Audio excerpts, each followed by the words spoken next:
Hello, and thank you for joining today's webinar. We will be getting started in 2 minutes.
Hello, and thank you for joining today's webinar.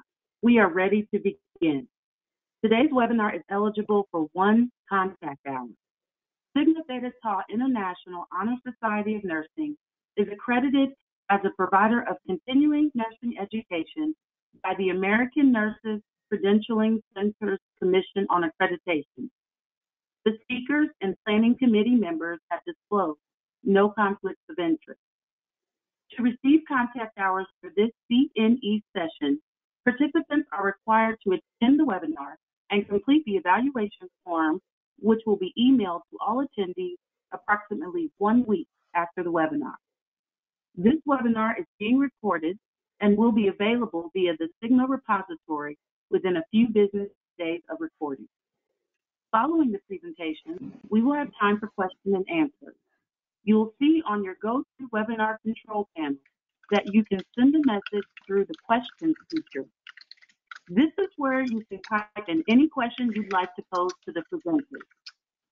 Be sure to hit send so that the message makes it to us. To test out this feature, please submit the state or country you are from.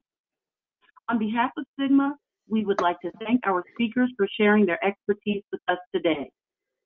Our speakers are Dr. Durham, who is a professor and director of interprofessional education and practice and director of education innovation simulation learning environment, and director of Houston Institute Regional Center at the School of Nursing, University of North Carolina at Chapel Hill. She prepares faculty to integrate quality and safety into their teaching using simulation as a methodology. As a member of Robert Wood Johnson's Quality and Safety Education for Nurses, Houston project, she developed simulation-based educational experiences that reflect cutting-edge pedagogy. Dr. Owens is the academic department chair of the Graduate Systems Program at Purdue University Global School of Nursing. Her clinical background is in cardiac critical care. Her doctoral focus was in the area of transformational leadership and leadership engagement. She holds a certificate in women's leadership from Cornell. Dr. Owens is certified as an executive coach, an MBTI practitioner, and as a conversational intelligence coach. Dr. Wechter is an associate professor and course lead for the project and practicum courses in the DNT program at Chamberlain University. She comes with 36 years of nursing experience, 15 years in academia, where she has led curriculum design for pre-licensure, master's, and doctoral programs, and has been initiating and implementing innovations in virtual learning and simulation for nursing students for over 20 years, both in the clinical and academic setting. Dr. Wells Beatty has been teaching healthcare professionals for over 9 years. In 2013, she received a certificate for leadership in simulation instruction and management certificate from Robert Morris University and became a CHSE in 2017. She serves as an active volunteer for International Nursing Association of Clinical Simulation and Learning and Simulation Society in Healthcare. Dr. Wells Beatty is also a scholar with Sigma in the inaugural Experienced Academic Leadership Academy.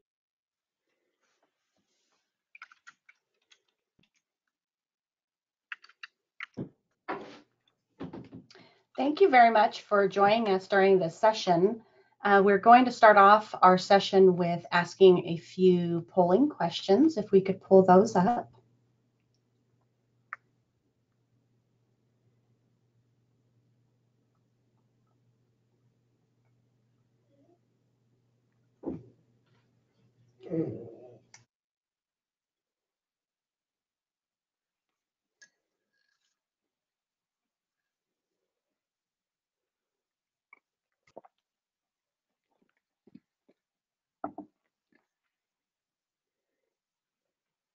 And then the next slide.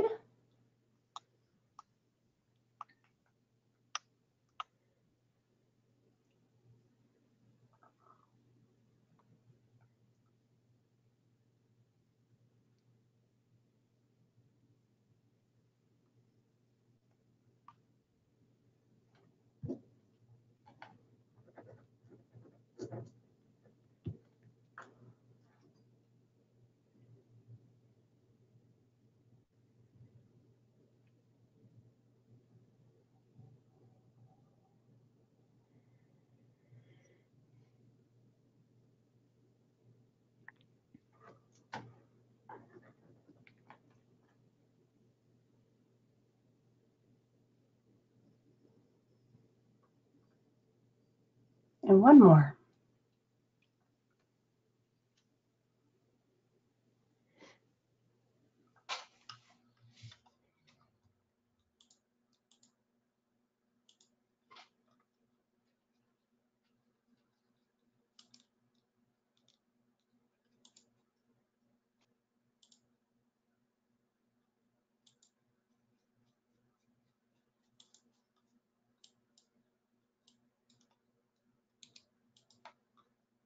So from the poll, I would probably be willing to say that we were all in the same boat as you guys. There was a few of us that were starting to dabble in kind of looking at virtual reality and looking in our different levels as to what we were going to do with virtual reality, because as simulationists and educators, I think we all know that virtual reality, the augmented reality, artificial intelligence, we're going to be moving that way. And so we kind of started to, in my particular program, we kind of started looking, especially myself, as to what we were going to be doing to kind of make sure that we are on this next wave for the future. So if you could put up the next slide, please. We kind of started looking at virtual reality for our undergraduate level. So I am a member of our simulation team at the university that I teach at, which is Texas A&M. And I am fortunate that I do predominantly all of my simulation and education and just consult with our graduate program, but I do everything predominantly with our undergraduate level. I was very fortunate approximately a year and a half ago that I was approached to kind of start looking at how are we going to do virtual or telehealth. And one of those things that we all have seen now, especially with COVID, and that's kind of why we asked these questions. Was it COVID that made you or sparked your interest in virtual reality? And how comfortable are you with doing virtual reality? And I said I would love to try to start being on this forefront of what we're looking at for healthcare. So the next slide, please. So when I started looking at, of course, creating my simulations, I was very familiar with standardized patients. I was very familiar with mannequin-based simulation, but I wasn't extremely familiar with a virtual reality or computer-based type of simulations. So I went to where hopefully many of us went to when we started to look at redesigning these simulations to really kind of go on a virtual platform. And even what we're doing today is a virtual platform with the SSH Healthcare Simulation Dictionary has expanded quite significantly over the last few years. The second edition has several different definitions as to what virtual reality is: a virtual patient, virtual world, augmented reality, computer-based simulation, screen-based, and I have the ... because there's probably at least 5 or 6 more virtual type of definitions that are included in the new dictionary.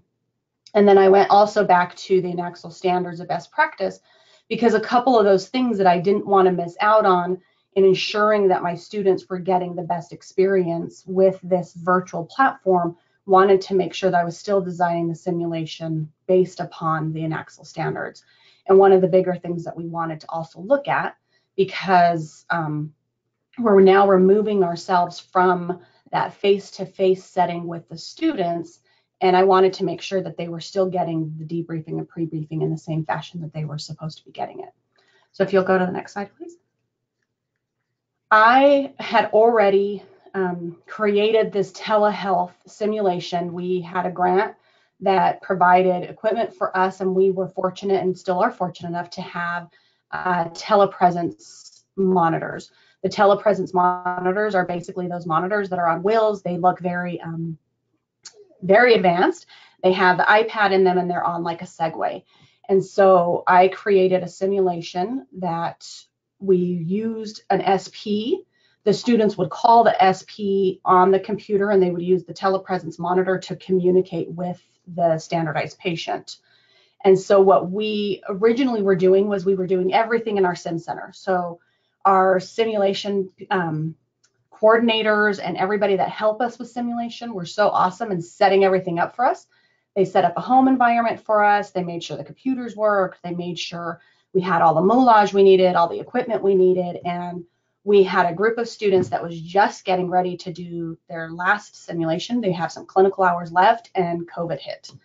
And so we were quickly thinking, okay, great, what can we do?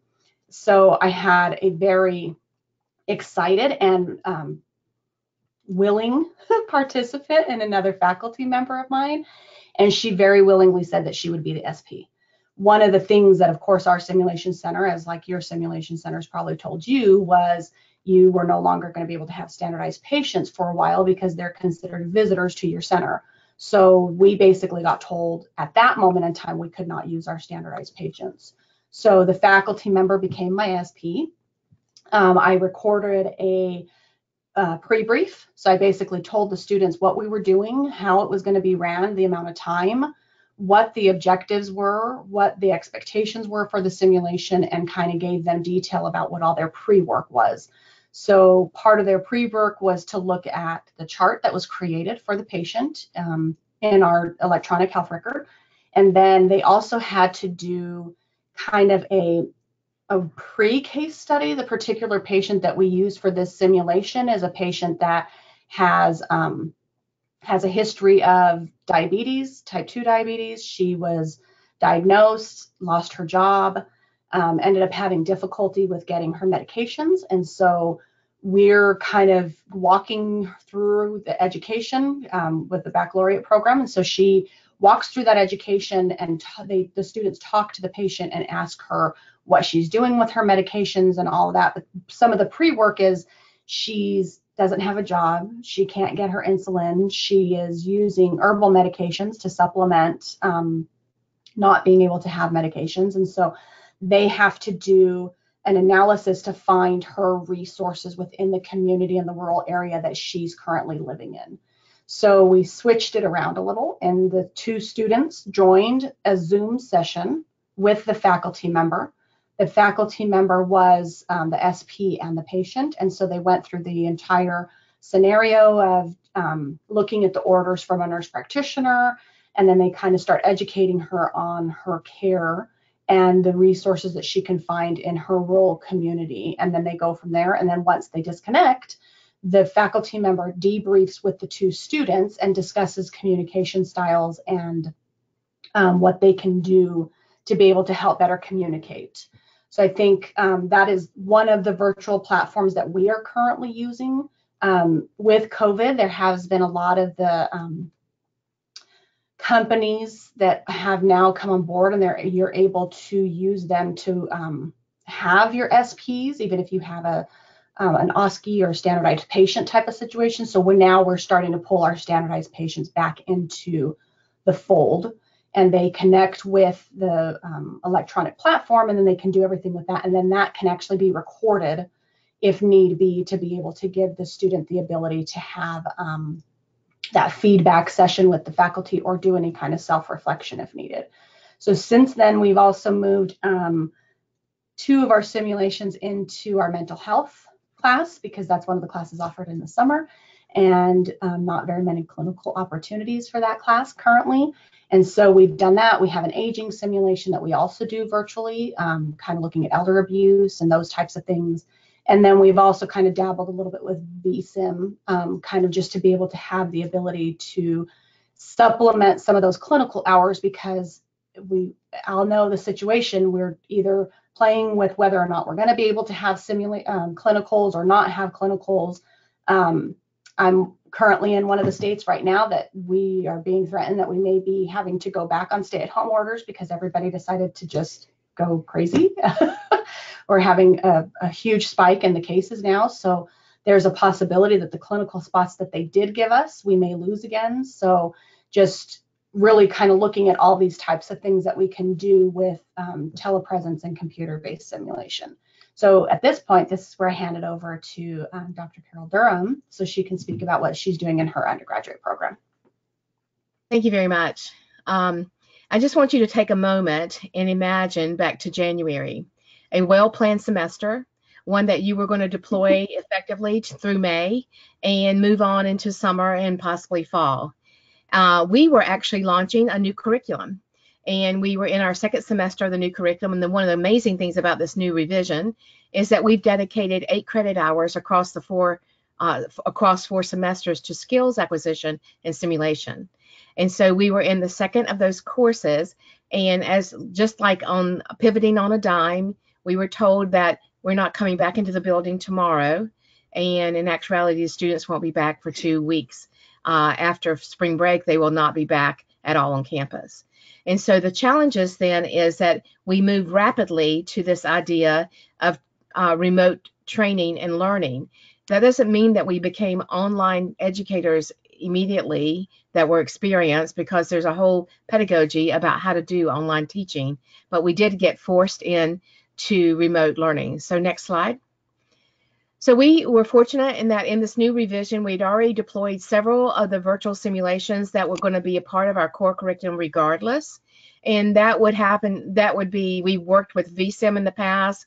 We actually added in Safe Medicate, which is a way to learn medication administration and safety around conceptualizing and then actually computing and actually the technical skills of it. So that was really great. And we had deployed that in January. And then we'd also done Shadow Health, which I'll talk about in a moment. Soon as COVID hit, we had many industry partners who stepped up to the plate and offered COVID-19 pandemic kind of free and discounted products.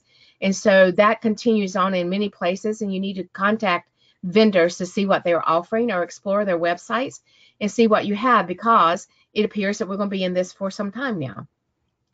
I think Dr. Wells Beatty was correct in that we're going to go back and forth. North Carolina today decided to stay in stage 1.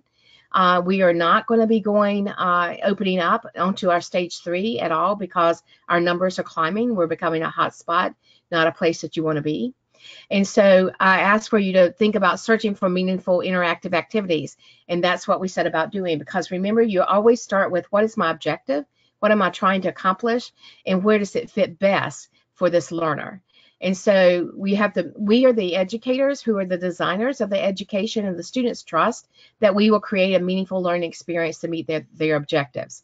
And so we were like, we don't have any clinical sites, and we started a whole new cohort of 104 students in May. So imagine coming into nursing school for really 14 months, and you're going to be entering nursing school in a pandemic and graduating in the pandemic. So now we're at a place where we're having to train these students from the beginning almost to the end with a different kind of focus. So we realized we needed clinical experiences. So we found Novx, and Novx is created by Patricia Benner. All we know a lot about her, from novice to expert, thus the name. And so the idea then is that what you have with this product is actually a clinical unit with 50 patients that you get to deploy as though you went to clinical and made assignments with these students. The uniqueness about this opportunity was that we could assign all students the same patient. And then you could debrief that care and help them to understand and begin to think about what were they going to do. One of the main concerns that we really did have is, how do you begin to develop clinical reasoning without actually taking them into a clinical site? So now every week our students take them into a virtual clinical site and work with them about clinical reasoning, and we have metrics about the way that they're thinking, and we can actually see where they're beginning to apply their clinical judgment in these cares of these patients. INACSL, the International Nursing Association for Clinical Simulation and Learning, is keeping a running virtual learning resource list, and that's linked there on this slide. So go there, because there's many other products and opportunities out there. Next slide. So I wanted to tell you about one of the things that I'm passionate about. I do Skills Lab for many, many years. I love Skills Lab because in actuality, unless a student feels like they know how to do a skill, they can't do the more important things in nursing that we really think are needed. They get caught up in, am I doing the skill right, instead of noticing the patients deteriorating in front of their eyes. And so I think skill acquisition is underestimated, and I think it is something that we need to really put a lot of time and efforts in, and you want some of your best faculty teaching in those labs. And so we were then put in a situation where we're teaching skills remotely. And my concern is, how do I validate students knowing what they're doing? And there's only so much pretending that you can do. So we found this company in South Carolina who was making these portable SimuMed kits. And you can see the kit there. It has an acrylic stand on which you can mount different body parts. So we actually can teach oral pharyngeal suctioning. We can do nasogastric intubation. We can actually do urinary catheterizations for male and female. You can do an injection, and also IV fluids. And there's a wound, and we asked for a much more enhanced wound to do packing in it. And for $20 more, we got a much better wound than the one that you see there. So now, starting in 2 weeks, we're going to be evaluating students virtually on their skills of urinary catheterization, as an example. And so I did a mock run with one of my teaching assistants who's taught with me for 2 years, and asked him to assume the role of all the personas of students that he's had in the past and see if we could evaluate him on the skill. And we fixed a rubric by which we would have the students prepare for this tele-evaluation and be ready for it so that we can actually validate that. This is where Shadow Health is really helpful as well, because we are teaching a health assessment skills with Tina, and they go through, and you can do a complete health history or focused health history on her. So faculty were struggling with having students practice, since they could not practice on each other remotely. And so they are now making sure that they're augmenting the learning by having them go back in after having learned the skill, and also discuss and demonstrate the practice of focused assessments with the Shadow Health product, which has been very helpful. So now we're getting ready to do head-to-toe exams virtually. I know this sounds like craziness. And one of my team members created how do you create a fake patient? And they have put together how to do an assessment on something you can create at home. So the bottom line is, you have to create what you need to happen and make it meaningful for your learners. so that they actually can continue to advance their education. We can't wait till COVID is gone to move into doing what needs to be done for these learners. And so we have to also, our language matters a lot. What we say, how we position this can set the stage for how the students trust and believe that they're going to get what they need. And so if you've designed a well-educated interactive learning, you need to claim it so that they can actually understand that they are going to get what they need. And when we bring them back into the building, we are assessing their skills. We started doing that in groups of 4 and 5, and you can imagine the resource intensiveness for a lab to only have those small of groups so we can socially distance. But we're bringing them in and we're having to make decisions about what is critical that they demonstrate to us in person. And they have to do their part to be fully prepared virtually prior to coming in to demonstrate in person. These are challenging times, so I'm asking you to do a couple of things for yourself. I want you to think about giving yourself grace. Think about all you've done. Someone told me the other day that we should not be making our to-do list only, but also look at what I did. So if you think back to March, from March until now, why don't you write down tonight 3 things that you have done? Probably things that you thought were impossible before or now have become possible because you're creative and innovative in the ways that we're training. So give yourself grace and those around you grace, including your students, but hold the standard of the nursing program that you think is important. Thank you very much for joining us tonight, and we have exciting things to hear yet as we move forward. Thank you, Dr. Durham. So I'm Dr. Owens, and I come from a little bit of a different background than Dr. Durham and Drs. Wells Beatty. I have been working in nursing education for the past 12 years, but the past 5 have been completely online. So moving to a remote model for our clinicals in the graduate level has not been tremendously difficult because it's something that I've been familiar with for a while, and it's something that we're not used to having face-to-face with our students. So next slide, please. When looking at experiences at the MSN level, you need to make sure that they're appropriate for the MSN level. So you can look at what's out there, what's off the shelf available, but make sure that it's able to be mapped to your MSN essentials, of course. We want these virtual experiences to be as enriching and as valuable to the students as if they were in a face-to-face clinical situation. The different tracks that I've had experience with working in virtual clinicals have been nurse educators, nurse executive leaders, and nurse informaticists. And these can all actually blend really, really well together in one type of virtual experience. So some of the scenarios we have developed previously, even prior to COVID, and just as a need for some of our students. For example, if you have a student who is working on their MSN, but their full-time job is as a chief nursing officer, who's going to be their preceptor in the clinical setting? That's very difficult to arrange that and to find that. So sometimes it's out of need for the students and being able to meet their needs. And we do have a considerable amount of flexibility outside of the nurse practitioner space and outside of the undergraduate space and the pre-licensure space because of the different regulations that fall on the graduate level nursing education. So next slide, please.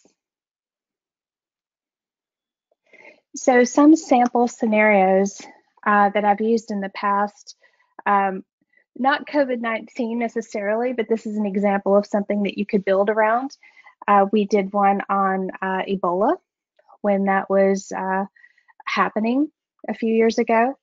Inpatient insulin pump therapy on a pediatric patient. The use of service animals on a patient who is being hospitalized or going into surgery. LGBTQ awareness. So in each of these types of scenarios, the students would all have assigned roles. So looking at the different types of leadership. So you may have a student who is the charge nurse of the emergency department, and a pediatric patient comes in DKA with an insulin pump. Okay, what types of policies are in place within the hospital? Or a patient comes in with a service animal, and you have a nurse that's assigned to that patient that is either allergic to the service animal or has a severe fear of the service animal. What kind of policies do you have surrounding that can support both the patient and the nurse? What does your electronic medical record look like? How is this documented? What can the nurse informaticist program into the electronic medical record and make sure that all of the pieces that are needed are there? So there are a variety of different ways you can approach this. At the time I was working with these types of scenarios, we were in a virtual world, and we would meet synchronously at designated times. We would provide the scenario to the students, and then the students would volunteer or be assigned to the roles depending on their comfort level. And then we would have different tasks that the students would have to complete. And the feedback that we received was that a lot of the students were very happy with the clinical experience, even those who had been very hesitant about it at first, because they felt like, I'm not actually in the clinical setting, so how am I going to get the experience that I need? Well, it's completely possible to give them that experience, and the feedback was that it was better than they had expected. So next slide, please. Currently, my faculty are using some off-the-shelf type of simulation scenarios that the students actually go in and complete a simulation. And then there are deliverables and tasks within the course that they have to bring back to class that are helping them to make sure they meet the course outcomes and our program outcomes. And the students have really embraced this, as instead of having to put their education on hold because of COVID-19, they've been given this alternative that still allows them to get the richness that they need out of the clinical experience and the benefit of having someone who is experienced in the field help them. And they're just very thankful that, you know, they haven't had to completely stop with their education, because I know that that's definitely been a concern of many of our students. I believe that is my last slide.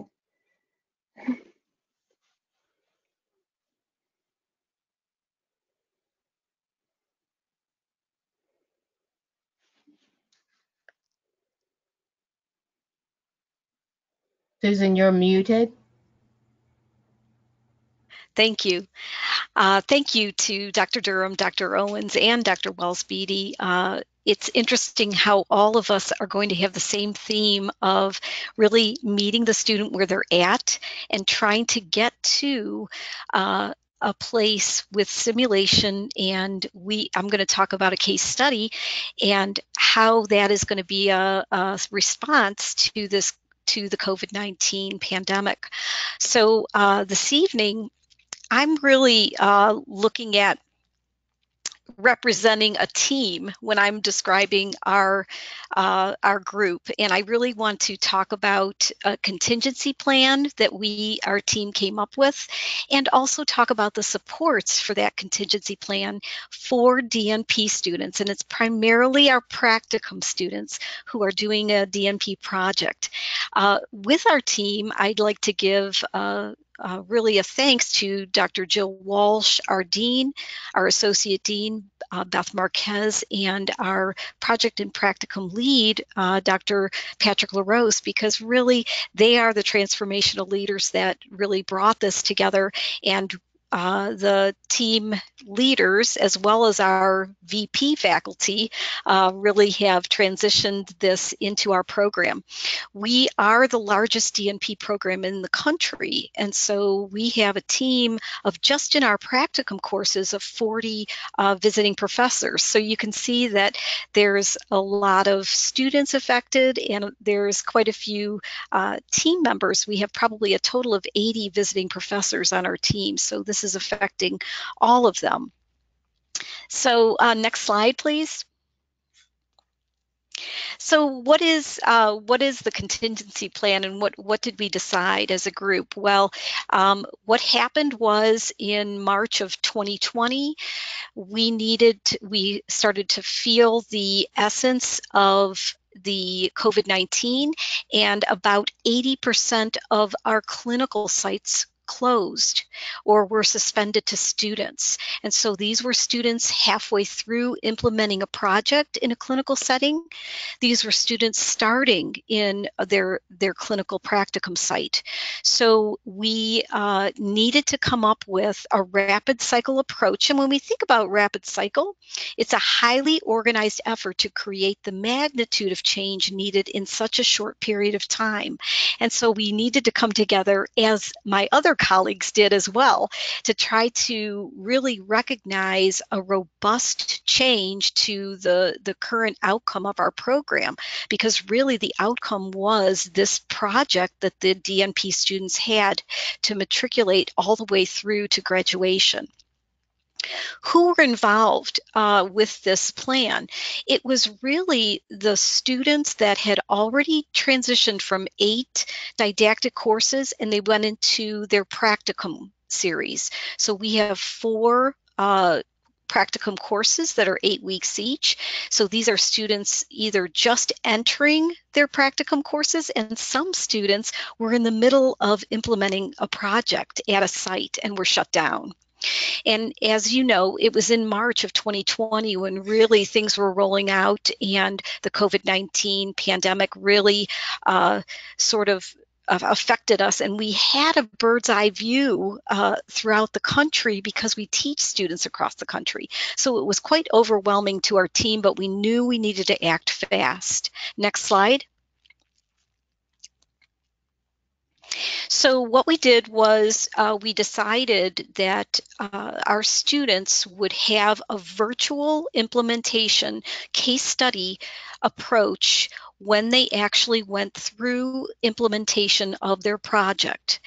And why we did this was to give them an alternative that had the same robust outcomes, but aligned with accreditation standards. As many of us already mentioned, we have to continue to align with CCNE, with NLN, and recognize what value simulation brings and how that's going to play into our program outcomes and keep our accreditation.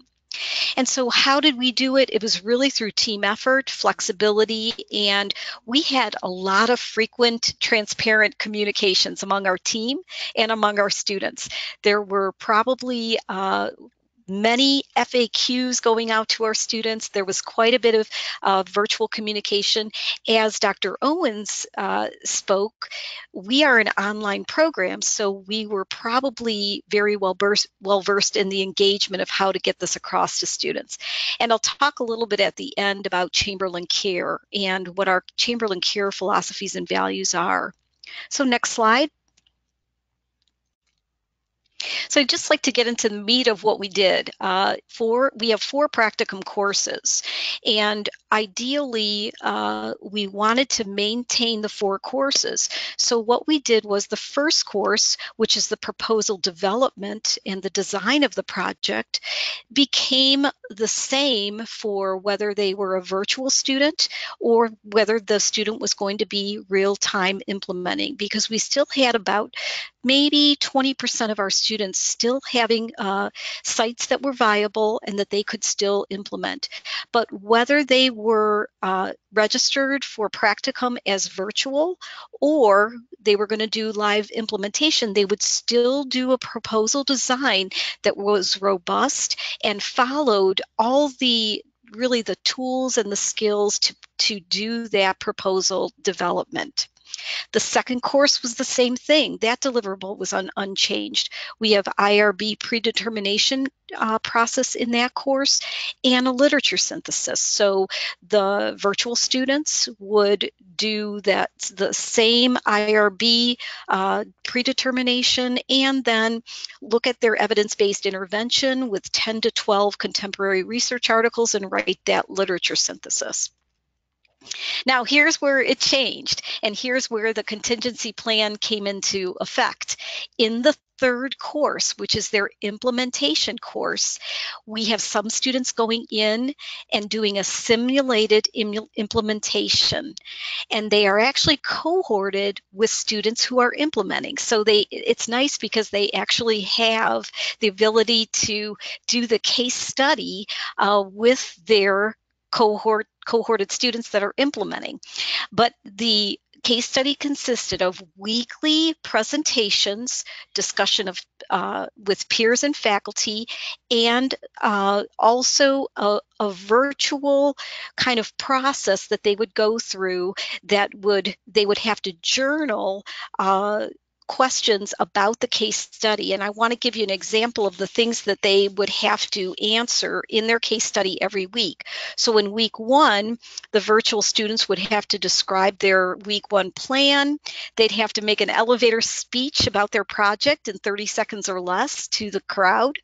And these are practicum courses that were very small. So there's 1 instructor to 7 students, so there could be very intimate engagement on this. They also had to address how COVID-19 pandemic affected the organizational operations and what would happen if they had to address issues like participants not attending, having to work with float nurses and travel nurses, staff that were sick and weren't getting education. If they were also looking at scheduled appointments and how would they respond if the scheduled appointments maybe with leaders, stakeholders, and staff that were being educated on first week of implementation couldn't make their appointments. Also, they had to address facilitators and barriers, implementation planning that had a lot to do with virtual and internet problems. If you were doing mobile apps or any kind of simulated work like that with the project, you may have internet contingency plans, especially with the many weather issues and things that were also happening in our country during the time of the pandemic, in the initial pandemic. And then the fourth class, because students in a virtual mode were not going to be implementing, they actually, instead of writing a final manuscript, they write an integrative review. And this integrative review consists of not only their work with their proposal initially, but they look at their problem, they do a deep dive in the literature, look at their problem significance again, the implementation and the research behind that, and then implications for their project. And they actually do a deep dive again to look at that and write that as the final manuscript. So what we really felt like in this contingency plan was we came up with a way to align the same type of robust, high quality experience that the students could have with their projects, even though they weren't able to go to the site because of the sites being suspended.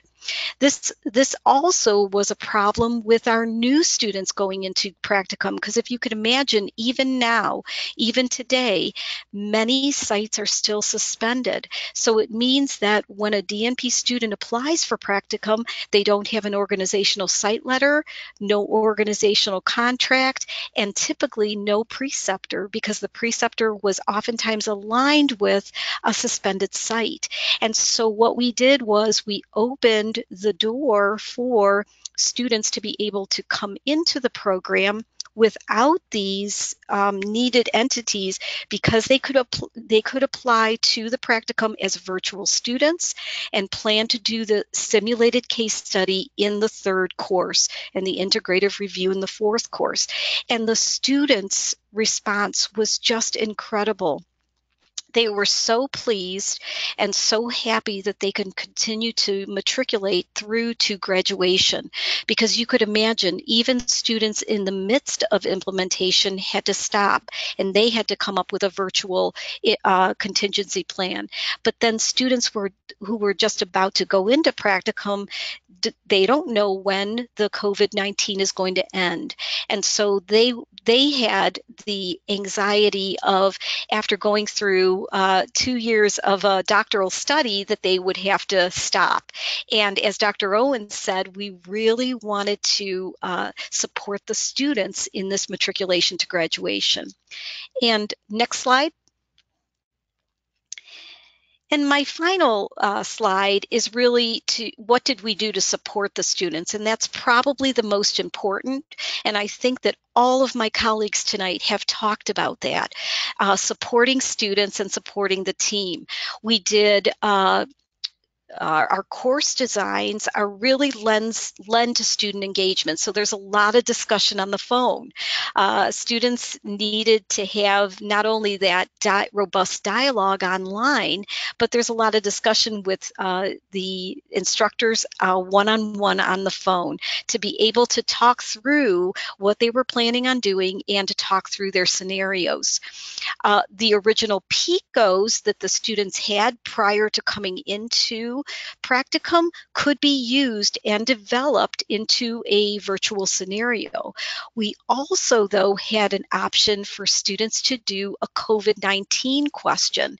So a COVID-19 question, an example of that would have been something like a mindfulness program on a mobile app for nurses facing a pandemic on a COVID-19 unit, and how to decrease stress for nurses. So something that was real time for these DNP leaders to really embrace and try to address in the current pandemic.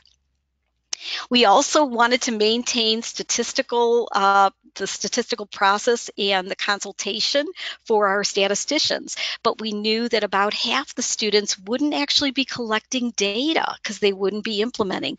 But we felt that the statistician consultation was important, and that's an important part of project design when you're doing a project to face any healthcare problem as a DNP leader. So we contracted with 4 statisticians to do a brief consultation, which was a phone call and then a follow-up email, to be able to write a data management plan for $75. So for our students, they were just jumping for joy, because this was different from purchasing, $100 an hour statistician consultation that could have amounted to many, many hundreds of dollars for them, that they would still have the experience of data management planning and be supported with a statistician as one of our great colleagues that we work with in this planning. Finally, the COVID-19 practicum hours were aligned with the DNP Essentials. We actually created some specific COVID-19 activities listed under each of the 8 DNP Essentials that the students could take credit for. And those were things like, if the student participated in a telehealth rollout, we have a lot of nurse practitioners that were actually participating in telehealth or designing telehealth rollouts, so they could take credit for that. If the student was involved in new orientation of going to the ICU or doing a rollout with an organization for staffing and changes in staffing from the floor to teams that are going to the ICU. Many of our students had lots of leadership activities that they were actually involved in real time that they could take credit for as COVID-19 hours. And this helped them to really submit and obtain their 1,024 hours that they needed for their end of program deliverable for the practicum hours. And then we did have a lot of increased huddles and meetings with our DNP team. We had a weekly huddle with our team, and we had frequent interactions with our team through team chats and just support of each other. And I'd just like to circle back to Chamberlain Care. For Chamberlain University, one of our mantras is care of self, care of our students, and our care of our colleagues. And I really liked how Dr. Durham really summarized her presentation tonight, talking about what have you done and what are the good things that you're doing. And one of the things in light of this pandemic is to think about how you're caring for yourself. That's probably number one. And our transformational leaders really help to remind us of that and really support us in this big change that occurred in our program. The other thing was care of students. We did a lot of lifting of late penalties. We gave a lot of thought to how do we accommodate students as they continue in a doctoral program, fighting on the front lines and maybe leading teams on the front lines, because these are a lot of advanced practice nurses that were actually in leadership positions. And how can we help them to continue to hold on to this lifetime goal of a terminal degree and be able to finish their DNP program? And so I would just like to say that our contingency plan has really been very robust. The students have responded very, very positively, and we are now looking at what is our best practice and how can we offer students, especially students who are in a rural area that don't have maybe a clinical site or a doctorally prepared nurse to be able to guide them, and can we give them a virtual case study opportunity as one of our tracks and one of our best practices for DNPs? So that's all I had tonight. And I would just like to say that I commend all of you out there who are looking at innovations, taking a risk, and doing these rapid cycle approaches. They are not perfect. And I know my colleagues can attest for the fact that things get a little bit messy. But if you put the students' needs first and really look at that robust learning, you can come up with some really creative things and apply some of the things that are out there, some of the products that are out there, and some of the really innovative ideas that are out there to help to continue nursing students in their programs, whatever level. So thank you. Thank you, Dr. Wexler. You can submit your questions using the questions feature, so go ahead and do that. One question that I have, from your experience, what would you say are the most common challenges for students who are new to virtual clinical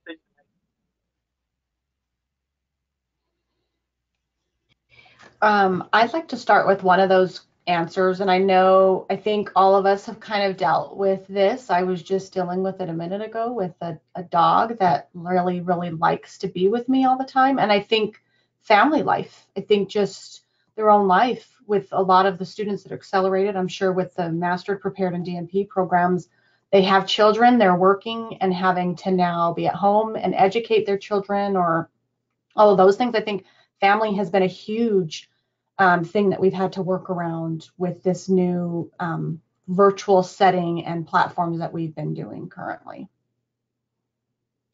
I'd like to add that I think one of the challenges is to understand the context within which you're learning. And it is so much easier when you have someone who is a clinical faculty with you in an undergraduate clinical group to be able to situate your learning in a way that makes sense to you. And now that's having to be done virtually. So as clinical faculty, we're used to working with our students in a clinical environment. And now you're needing to think out loud and talk out loud to your learners as they're beginning to try to walk through cases. And so I think that we have to shepherd them initially through a case to help them understand how they need to think about it as a nurse. And then they will begin, then you can release that tether a little bit as they begin more comfortable, and you can work with them. But being able to contextualize your learning in the absence of real labs and real clinical is one of the challenges I think the students are facing. We noticed for our students that there is a little bit of grief involved. So in other words, they thought that they were going to have clinicals and do for us a clinical project, and for my colleagues, they thought they were going to be in a clinic taking care of patients, or in a hospital setting putting in their second catheter and doing these clinical skills. And so there's grief involved, and their expectations are not met initially. So you really have to just meet them where they're at, and really address that grief and say, yes, these are changing times, but this is an opportunity, and let's talk about the opportunity that you have and some of the things that you're doing so well and their strengths in the situation. Susan, I really like your bringing that forth, because I think acknowledging it and addressing it, because there's a loss of what they thought was going to be the nursing school experience, the college experience, and all the things that they chose the school that they chose for, and they're not getting to do that as much. But I think the other piece of that is to help them to realize that when they retire from nursing, when they're in their 70s or whatever that might be, they will still be talking about this time. Yes. Of when they were in nursing school and what happened and how they learned from it and how it shaped and changed their career. Mm-hmm. We talk to our students about, you're going to be able to tell everyone you got a doctoral degree during a pandemic. It's almost impossible. And it's the same thing with all of you. We know how difficult nursing school is, whether it's a bachelor's program, accelerated, or a master's or an FNP. It's difficult. And they're doing it during a pandemic. It's amazing. We encourage. Yeah. And I think, it's so easy to find all of the obstacles. You can find an obstacle anywhere you look. I think part of our responsibility as educators is to help them find the possibilities and those opportunities, and to see the positive in all of this. And if we can actually frame that into a skill that will be essential throughout their career, because this is not the only hardship that they will have in nursing. And if we can help them to navigate this, what we're doing is setting them up on a trajectory that they can apply in their career. And I think we need to call that out for them, because they are not equipped to make those linkages as we can with the experiences that we've had. Mm-hmm. Okay, thank you. Another question that we have, how exactly do you implement the SimuMed kit? Do you all purchase them for every student, or do students get their own? How does that work? So, money is always an issue, and we struggle with even purchasing virtual simulations as another example. But the SimuMed, we actually purchase we have a student fee that we apply to our labs, and we use that money to purchase them. They were $120 each. But the point is, the second round of them, we're admitting another cohort in August. We had a HRSA grant monies that we could use to purchase that set. We're thinking about these kits are worth probably having in non-COVID times for students to practice at home. And so we may actually put it into what we expect them to purchase, like a book, for example, at $120 to actually have so that they can actually use them. They are dishwasher safe. So theoretically, we could bring them back in, run them through a dishwasher, and reissue them. But we haven't got that far yet. We're still in the process of how do we manage skill learning in this remote environment. Thank you. Can one of you describe how you are planning to support rising juniors who had all clinical experience online during their sophomore year and are going into adult health clinical with no actual real experience?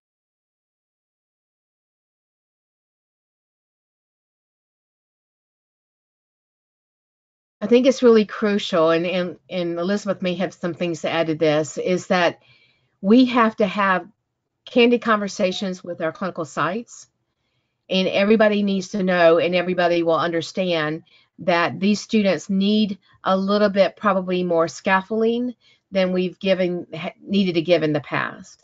And so what we're trying to do is get them pieces of clinical experiences when we have a window open before we get put back out of the clinical sites. So we're snagging them. We're trying to get things done as quick as we can in terms of getting them in at the risk of rescheduling classes, thinking that we can do those remotely if we can get them into the clinical experiences while they're able to come in, expecting that we may actually have to come back out of clinical because of the COVID spiking that may happen in our states. And so we're kind of like doing something as soon as we can get in the door and making the most of that. And then if we have to come back out, we'll pick up the other things. Elizabeth, do you have things to add? I think for us, again, we've been fortunate that we've been able to do some of what Dr. Durham just said, is we've been kind of taking the opportunity to get into clinical when we can. But I think one of the things that sticks out to me is that as clinical faculty, I think we've all had that moment in time when we have, dependent on your state, 12 or 10 students that we're chasing around a hospital, and there's always the one or the two, maybe even three, that we never really get to check in on any given day because we're being pulled in so many different directions, and we tend to, hopefully the nurse is helping, and hopefully we have maybe a med assistant or somebody with us. And I think in this particular situation, even if we're able to bring the students into the lab in small groups and with the simulations that we're choosing, us as educators, we have this great opportunity to really guide the learning and be able to offer the feedback that we really, really need to be giving. Because I think that debriefing from us and teaching them how to think like a nurse, we have a little bit more opportunity now in these settings than we ever did in the clinical setting.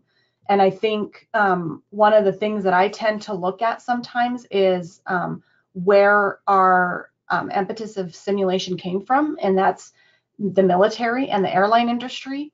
And there are many pilots and many military members that get simulated training for many different types of things before they're even able to set foot in either in a plane or in a combat type of situation. And so I think there's that ability for us to control the learning a little bit better before we even allow them into the clinical setting.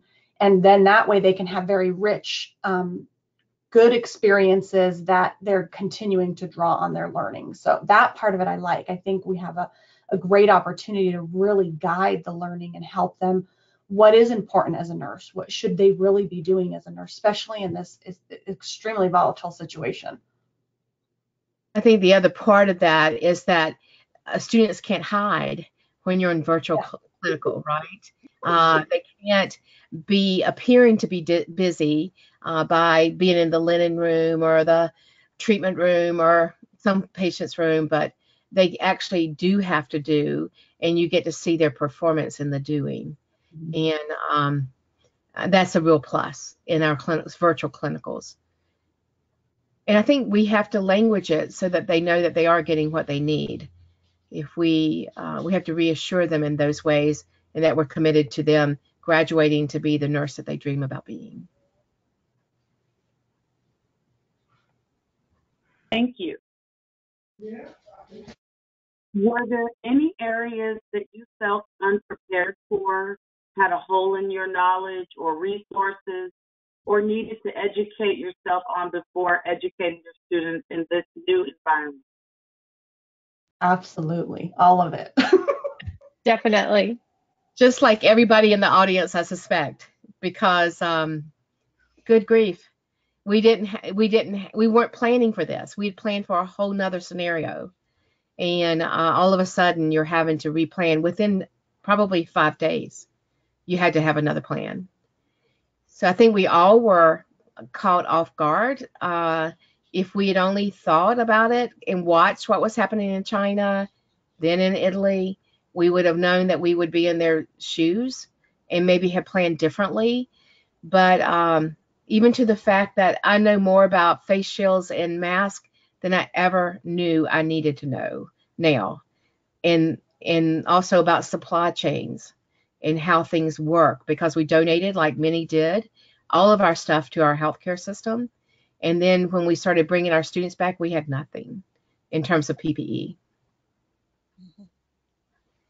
I think too, from the mental health point of view of the support of our students, we are all learning even more de-escalation of students and being sort of a support for them.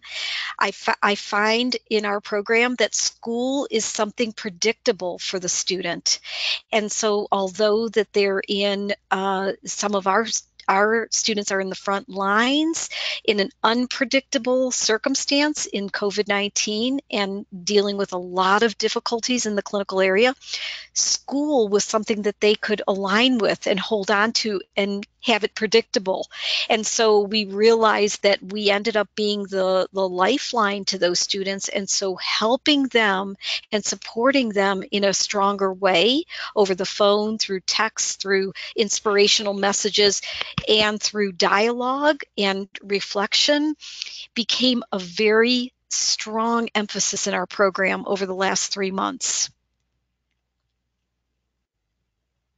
And I think one thing for me too is that I like to exemplify what I do with the students, and when I tell them I want them to be lifelong learners, I try to do the same for them. So if there is something in a virtual setting or any of these settings, even in clinical, if a student asks me something that I'm unaware of the answer, I'm going to tell them, let's go search this together and let's go figure it out together, because by all means, I started off as an obstetric nurse, went into the ED, went into simulation. So there are very focused areas that I may not know about. And so I definitely, looking at the literature, looking at the resources, the panel that I'm with currently right now, amazing resources.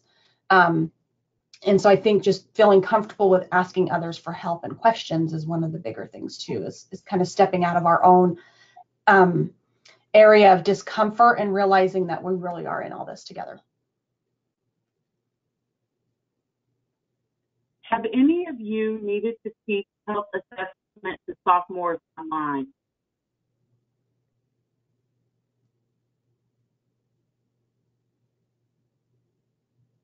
We are teaching health assessment. Our students started in the junior year. It's a 2+2. So they were actually brand new to nursing in their junior year. And so we are teaching health assessment online, totally, using Shadow Health as the framework for which to do it. Shadow Health assessment. And it walks them through it. It's very well scaffolded. We were using this prior to COVID-19. And now it is the source by which they are learning it. They are having to do return demonstrations to their clinical faculty, their lab faculty, and they will also do a head-to-toe exam in a remote environment. We do recognize that this is not ideal. We would not have planned it this way, but it is what we have at this point in time, because there's other skills that we need to see them do in person, and we only have a limited amount of time in our current thinking to have them in the lab in smaller groups.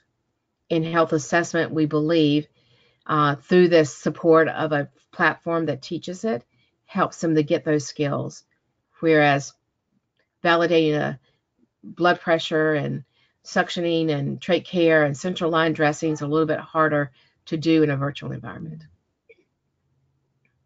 We fortunately were done right before all this happened with a lot of those clinical hours for health assessment, so we haven't had to embark on that just yet. For undergraduate BSN students, are there limits on the number of virtual clinical hours? Are virtual clinical hours being counted one-to-one? So for our program, we were very fortunate. When all of this started happening, the governor really was behind us either graduating those that were ready early or allowing us to expand on our virtual simulation hours. So we were kind of given a little bit of grace. Our state of Texas already allows us to do 50% of simulation for our programs, so they went ahead and expanded on that and allowed us to do more virtual simulation with that. So we were really fortunate in that sense. We currently adopted and developed a virtual reality standard of practice, and we're going along with the guidelines and the study that Dr. Susie Cardin-Egren did in regards to 2-to-1 for simulation. And as long as we're following that same design model with the NACSL standards, we are allowing 2-to-1, but you have to have a pre-brief. The students have to be engaged in the simulation and the faculty have to do a debrief afterwards. We're counting that as 2-to-1. If it's just kind of a basic assessment type of simulation, then we're going to be doing 1-to-1. That's a really great question, and I think one that many ask, and I think there's two things that I'd like to add into what Dr. Wells-Beebe has said, is that we are actually doing 1-to-1, and my rationale for that is that I think that I've put faculty who are not simulationists into clinical settings where they're having to execute simulations. And so I'm not, I feel much more comfortable giving it a 1-to-1 versus a 2 clinical hours to 1, 2 sims and 1. But the other piece of it is that you need to document very carefully what you're doing and your rationale for why you're doing it, because when your accrediting agencies come back around, they're going to look for that documentation and you're not going to be able to remember it. So our leads on our baccalaureate program has been talking to our board of nursing on a regular basis and talking about what we're doing and looking at the guidelines and also what's critical for us to actually accomplish. So we have some flexibility as well, based upon we get 25% of SIM, but we also are an accredited program. And if you're not an accredited program, it puts you in a different boat with our board of nursing. So I think that the most important thing that you can do is be clear about why you're doing it, what's your rationale, and then document that so that you can justify it when your accreditors come around. Thank you. And we have one final question. This one is for Dr. Wexler. Why not go through IRB again and get approval for the design of web-based education or project? I'm concerned that they didn't really get the rigor and robust experiences by doing the research process/project. I'm not sure if I heard the beginning of the question. Could you repeat that? Yes. Why not go through the IRB again and get approval for the design of web-based education or project? I'm concerned that students didn't really get the rigor and robust experience of doing the research project and process. So I think that the question is about projects that are being virtual or case study and going through the IRB. We actually have an IRB predetermination process that all projects go through, and they're vetted for looking at human rights, the need for informed consent, and all the parameters that are related to the review board. And so that process is pretty much of a universal process for any project, whether it be a scholarly project and or evidence-based project, quality improvement project. So as far as web, when you think about web learning, we just try to keep intact whatever the program outcomes are, that they're still really gathering those tools. Because remember, the project is a learning process. It's to collect tools to understand how to do a project design and lead a project to address any healthcare problem upon graduation. So whether it's virtual or the students are doing real-time implementation, they still have to show mastery of those skills. And so that's why the entire contingency plan is built on building those skills and showing competency for the same skills that it takes for implementation. I hope that addresses the question. Thank you. Thank you so much to our presenters today for all of this great information. Sigma is grateful that you took the time to share with this audience and look forward to hearing more from you in the future. We hope you enjoyed this webinar. Be sure to check out Sigma's upcoming webinars, podcasts, and resources to support you and your colleagues at sigmanursing.org. Also, previously recorded webinars and podcasts are freely available on the Sigma repository. Thank you for joining us and have a wonderful day. Thank you. Bye, everyone. Thanks for coming. Thank you.